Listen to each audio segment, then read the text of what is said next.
Okay, so yesterday I talked about Gambit, who apparently in the Rivals universe is with Rogue, which I say in the Rivals universe, it's probably a lore accurate relationship, right, in the comics, but I'm illiterate whenever it comes to comics, so I have no idea. But I felt like it was only fitting to talk about Rogue now that I have already talked about Gambit, or at least right after I talked about Gambit. I feel like it's only fitting. So, today's video is why I think that Rogue should not be a strategist. I think it makes sense for her to be honestly any of the three roles, but it makes more sense for her to be a vanguard than a strategist. Or at least I don't think it makes total sense for her to be a strategist, because something that I feel like a lot of people get confused with is that lifesteal and anti-heal are not the same thing, right?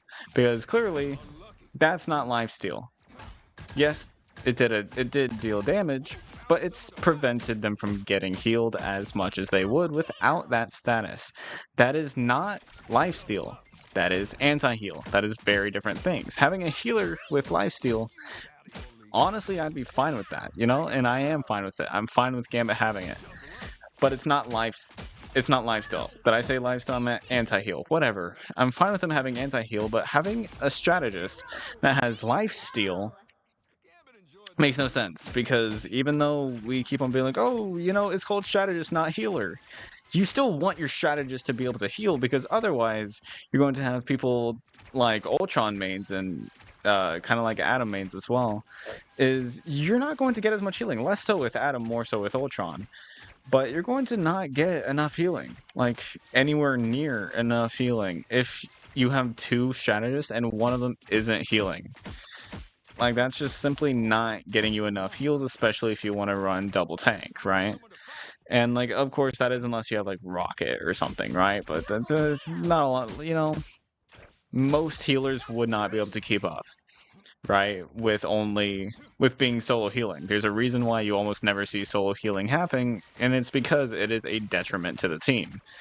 And, that's not what people are asking for whenever they say, we need more healers. Because believe it or not, a lot of people are like, we need more healers, because like it or not, there are less healers than DPSs. But you know what else there's also less than DPSs? Tanks. We do have more tanks than healers, to be fair, but we also just got a new healer. Doesn't it make more sense to get a tank and a healer, or a healer and then a tank, rather than two healers in a row? I mean, think with your brains, people. It does not make sense for them to do two healers in a row. And if they do two healers in a row, why? And also, Rogue's melee. Her whole power revolves around being, up close and personal. Melee. I'm not against the idea of having a melee healer, right? I'm not against it. I don't know how they would do that and make it balanced. Because it's either she's going to be kind of like Gambit, where she can just run up on people and like take them down, or it's gonna be kind of like Ultron, where she just doesn't deal enough damage, or no, or she just focuses too much on damage and not enough on like healing. Because like, also, if you're melee, how are you going to heal from a safe distance, right? Like, that's kind of a whole thing, is being able to heal from a safe distance. If you're not doing that, then you're kind of just feeding as a healer, because the most important thing is your life. You are the one that needs to live the longest. You should not be in the front line. I always criticize healers that are up front, because I get getting damage off and stuff, but having to be that close to heal people can be detrimental. Like, even Invis kind of experiences that. She can't stay too far back, because of the range on her heals. So she actually has to get up there, but thankfully she has good survivability. I'm scared that if Rogue has melee healing powers, or I guess if she doesn't have healing at all, since her whole shtick is lifesteal, which, how the hell would that work as a strategist then? Wouldn't that literally just be DPS? because lifesteal is basically just taking somebody's life, which is essentially just killing them. So it would make sense for her to be a DPS as well, if you think about it. Because remember, anti-heal just think, you know what, I'll compare it to the movies, right? So that some Rogue fans might actually understand. Like, obviously I'm not a comics guy, but in the movies, Wolverine touched Rogue. He didn't have his regenerability stolen from him. No. It was completely harming him, and she took his power. Wouldn't it make more sense for Rogue to take her opponent's powers than her own allies? I'm sure she could be used as a strategist who takes her own allies' powers, right? But I think it would make more sense for her to be able to do that on the enemy team, since it also harms them. And her power is, like I said, lifesteal rather than, you know, it's not just absorbing power, it's also harming the person you're touching. So it would make sense for it to be against the opponent rather than your own allies. So like, you know, you kind of gotta, and you're not gonna have a strategist that goes way up close, right? Because look at the lineup here. Want to know something all of them have in common? They all like to stay far away. Luna has whatever hit scan. Luna has hit scan. Adam has hit scan. Invis has the pushback ability. Loki can basically just sit up high anywhere with his clones. Mantis is the only one that I think has to be like really close and like gets max value, of course, and Gambit. So these two. But like, I feel like a lot of games where you have either a Mantis or a Gambit as one of your two healers, you're needing more healing because the person playing Gambit is playing too aggressive, and healing from Mantis is just simply not enough. And then with Ultron, obviously, same thing. His healing simply isn't enough and stuff like that.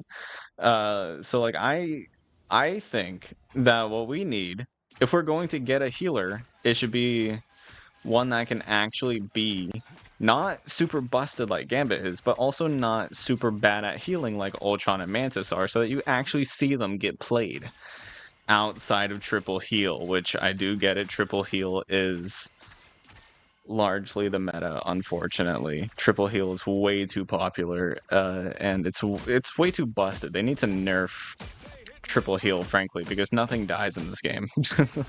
Nothing dies in this game with triple heal, and it's so stupid. But like, if they are going to keep triple heal as the meta, then I guess Rogue doing a little bit of healing, but mostly focusing on other things, like kind of like Gambit does, except he does an absurd amount of healing. So without basically Gambit, but melee and without as much healing, I think that could be fine in a world where triple healing is always the answer. But you don't want to encourage triple heal. I think it's best to make the game balanced around 2-2-2. And so I think that would be poor game design and poor character design. But then like, it's still, like I said, anybody she touches, she should take the life of, not heal the life of. And having a strategist in this game that doesn't heal just doesn't sound right. Because I know they're not called healers, but it's just an alternative term. I'm assuming because Overwatch or some other hero shooter coined the term healer.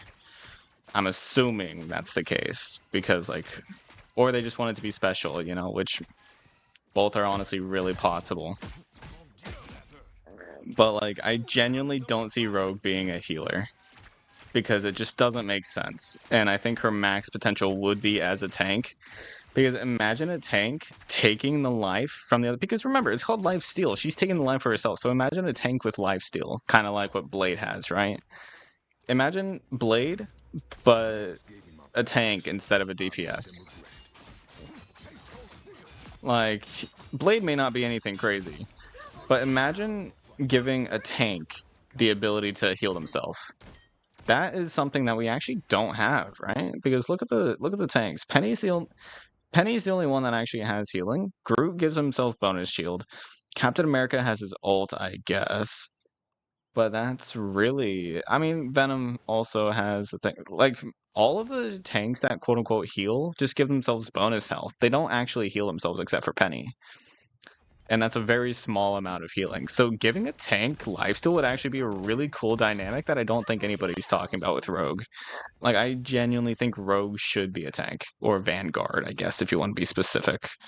Right? Because, like, I genuinely do believe that to make the most sense with the way that her powers work, as well as just we still don't have a lot of DP, or we still don't have a lot of tanks, and so, like, you know, especially since not a lot of people are playing tank. Like, I see way more people playing heal than tank, so, like, if anybody's complaining, it should be the tank community, not the heals. Because even if Rogue is a healer, it's going to be kind of like Adam Warlock, Gambit, and all that, where, like, it's not going to be if Rogue's a healer, she's going to be added to the roster of, hey, we can play this healer, right? It's either going to be she's overpowered like Gambit, so everybody has to play her, or she's just not doing enough healing to actually be sustainable in a regular game. And at that point, just make her DPS if you just want her to be a third healer, or a third strategist. You know what I mean? Because remember, healers remember, DPSs do still have statuses. Bucky, for example, has a lot of CC in just his regular attacks. Hela has the stun. Storm buffs her teammates. Like, clearly CC and, like, buffing your teammates isn't limited to strategist, right? That's just not how that works. So the idea that in order for something to be a strategist, it has to heal makes way more sense than just whatever the hell people think a strategist should be, which is what? Using strategy? Like, that's just the entire game. That's how shooters work. That's how multiplayer games work. You have to use strategy to win, right? And it's not CC, because not even all of them have CC. Yeah, Ultron doesn't have CC. Cloak does have CC. Loki can have CC thanks to his ult, but not really. Rocket doesn't have CC. Luna does. Adam Warlock doesn't have CC, but Invis does. Like, so if you want to simply just say that a strategist heals, that's also wrong. There's no black and white, but at that point, like, you can't really say, oh, strategists don't need to heal, because, like, at that point, what makes a strategist? Like, what makes a strategist at that point? That's the whole shtick. But I still think it's so stupid that people think that a melee hero that has lifesteal would make sense to be a healer. Because, like, why? Is it because she's a woman? Like, that's not how that works. She's, like, there are strong women in the verse, like Angela and Emma. They're both very strong. They should not be made healers just because they're women, right? And I don't think anybody's trying to say that, but I think people are accidentally saying that just because they don't know what they're saying. Like, I don't like assuming things, but it definitely seems like people are just saying Rogue should be a healer because woman effect or something. Because, like, lifesteal by definition would be terrible for a fucking healer, because, like, how does that make sense? You're stealing life, not giving it. It makes no sense to me. Like, it makes way more sense for her to be a DPS or a tank, and I think it would be really cool for her to be a tank. Like, maybe that's just me as a tank player, but I think it would be really cool. And so, yeah, that's just my opinion. That really do be my opinion. I don't think a lot of people are going to agree with me on that, but I do think quite a few. I think a little bit, at least, will be in agreement with me. But if you did enjoy it, please do come back for more, and I'll see you in the next one. Peace.